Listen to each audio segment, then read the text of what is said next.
మాజీ chief whip Shri Vinay Bhaskar గారు, గౌరవనీయులు మాజీ శాసనసభ్యులు సోదరులు అరూరి రమేష్ గారు, యాద్ రఖ్లియం, గౌరవనీయులు ఈరోజు బర్త్డే బాయ్ ఈ ఆర్గనైజర్ ఫారూక్ అలీ గారు, సోదరుడు మరి అమెరికాలో ఉంటూ ప్రత్యేకంగా ఈ టోర్నమెంట్ కోసం 2 నెలలు ప్రతి సంవత్సరం గడిపే మాజిద్ గారు, సోదరుడు రావుల శ్రీధర్ రెడ్డి గారు, తమ్ముడు వీర గారు, ఇంకా రాయేష్ గారు, రాంబాబు గారు, పేరు పేరున అందరికీ మా గౌరవ సోదరులు కార్పొరేటర్లు మన రమేష్ గారు, కృష్ణ గారు, రంజిత్ గారు, ఇంకా మిగతా సోదరులందరికీ హన్మకొండలో ఎవరెవరైతే పాల్గొని విజయవంతం చేసినారో ప్రతి ఒక్కరికి, నయీం గారికి, ఇంకా అందరికీ పేరు పేరున అందరికీ, గెలిచిన వాళ్లకు, ఓడిన వాళ్లకు, ఆడి కొంతమంది ఈరోజు రాని వాళ్లకు అందరికీ పేరు పేరున హృదయపూర్వకంగా నమస్కారాలు, హృదయపూర్వకంగా మీకు ధన్యవాదాలు.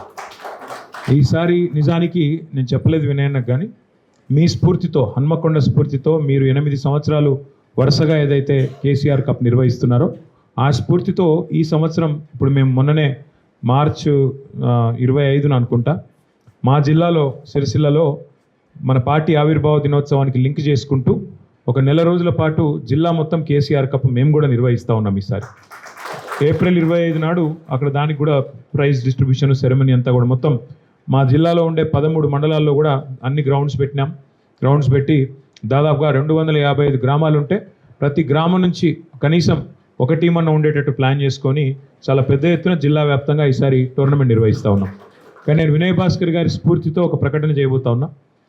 వచ్చే సంవత్సరం ఫిబ్రవరిలో మేము మీ స్ఫూర్తితో, మీ హన్మకొండ స్ఫూర్తితో రాష్ట్రమంతటా కేసీఆర్ కప్ నిర్వహించే బాధ్యత నాది, అన్ని జిల్లాలో. ఇది ప్యూర్లీ మీరిచ్చిన ఇన్స్పిరేషన్ వినయ్ భాస్కర్ గారు. కాబట్టి తప్పకుండా నెక్స్ట్ ఇయర్ మనం అడ్వాన్స్గా ప్లాన్ చేసుకుందాం. మాజిద్ భాయ్ని కూడా 1 నెల ముందే రమ్మని మొత్తం ప్లాన్ చేసుకొని స్టేట్ అంతా కూడా చేద్దాం. ఇట్లా చిన్న చిత్కా కాదు, స్టేట్ అంతా చేద్దాం. దెబ్బనెవరైనా ఔత్సాహికులు వేరే టోర్నమెంట్లు కూడా చేద్దాం. మంచి రెస్లర్స్ ఉన్నారన్నాం, చేద్దామంటే కబడ్డీ కానీ రెస్లర్స్ కానీ వస్తే అది కూడా చేద్దాం, మాకేం అభ్యంతరం లేదు. కానీ నా ఉద్దేశం ఏంటి అంటే 10 ఏళ్ళు మన గవర్నమెంట్లో మనం ప్రజలకు కావాల్సిన కనీస అవసరాల మీద దృష్టి పెట్టినాం. నీళ్ళు ఏంది, కరెంట్ ఏంది, పల్లె ప్రగతి ఏంది, పట్టణ ప్రగతి ఏంది, ప్రజలకు ఏం కావాలి, తెలంగాణ తెచ్చుకున్న తర్వాత ఏం కావాలని చెప్పి అటుదికి ఎక్కువ ఫోకస్ చేసినాం. కానీ కొంత స్పోర్ట్స్ విషయంలో మనం అనుకున్నంత చేయలేదు వాస్తవానికి. ఇక ఆ విషయంలో ఒప్పుకుంటే తప్పేం లేదు. కాబట్టి ఈ టర్మ్లో, వచ్చే టర్మ్లో ఎట్లాగో మన గవర్నమెంట్ వస్తుంది, మీకు తెలుసు, నాకు తెలుసు, రేవంత్ రెడ్డికి కూడా తెలుసు. కాబట్టి ఏ రెండో ఇది లేకుండా, ఆలోచన లేకుండా చాలా పెద్ద ఎత్తున ఈసారి యంగ్స్టర్స్కి, ముఖ్యంగా స్పోర్ట్స్కి ప్రాధాన్యతనిస్తూ ముందరికి పోదాం. మరి రమేష్ అన్న కూడా నెక్స్ట్ ఇయర్ పోటీ పడతా అన్నాడు.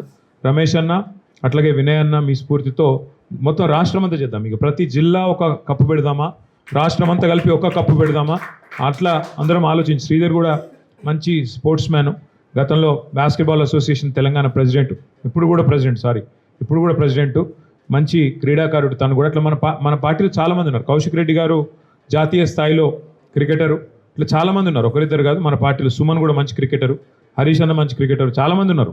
కాబట్టి అందరితో కూర్చొని నెక్స్ట్ ఇయర్ ఫిబ్రవరికి ఎట్లా డిజైన్ చేద్దాం, స్టేట్ అంతా ఎట్లా అద్భుతంగా చేద్దాం. హన్మకొండ మళ్ళీ కూడా చెప్తాను, నేను ఈరోజే కాదు, హన్మకొండ స్ఫూర్తితోనే చేస్తున్నామని చెప్పి మీకు సర్టిఫికేట్ కూడా ఇస్తాం ప్రత్యేకంగా. కాబట్టి మీ హన్మకొండలో ఏం చేద్దాం, జిల్లాలలో ఏం చేద్దాం, అవన్నీ ప్లాన్ చేసుకుందాం. గెలిచిన వాళ్ళందరికీ శుభాకాంక్షలు. కప్ కా సైజ్ बढ़ते जा रहा है फारूक, जैसा आपकी उम्र बढ़ रही कप भी बढ़ रही, तो ज़रा देख लो, क्योंकि आगे नहीं वो तो क्या, वो कहाँ से बढ़ी तो इसलिए बोल रहा हूँ ज़रा सोच समझ के, क्योंकि आजकल आईसीसी के बड़े बड़े ट्रॉफी भी छोटे छोटे होते जा रहे हैं. अच्छा अब तो और दिखना है. हाँ सही है, जो दिखता वो बिकता कहते, इसीलिए वही करेंगे जो आप बोलेंगे फारूक भाई. और टिकता भी है, बिकता भी है, बिकना भी ज़रूरी है भाई, बिकना भी है, मार्केटिंग करना भी ज़रूरी है, सारे चीज़ ज़रूरी है. तो इसलिए आप तो सबका मैं तहे दिल से शुक्रिया अदा करता हूँ. और जो भी हमारे स्पोर्ट्समैन इसमें शामिल थे, इसमें भागीदारी लिए, आपको भी मैं मुबारकबाद देता हूँ. और ये जो आज तहज़ीब आपको देखने को मिल रही, जो मिलजुल के रहने वाली, जो हर किसी को साथ लेके चलने वाली जो तहज़ीब है, एक दूसरे की रीत और रिवाज को इज्जत करने वाली जो तहज़ीब है, एक दूसरे की ज़ुबान बोलने वाली जो तहज़ीब है, ये बरकरार रहे और मजबूत बने.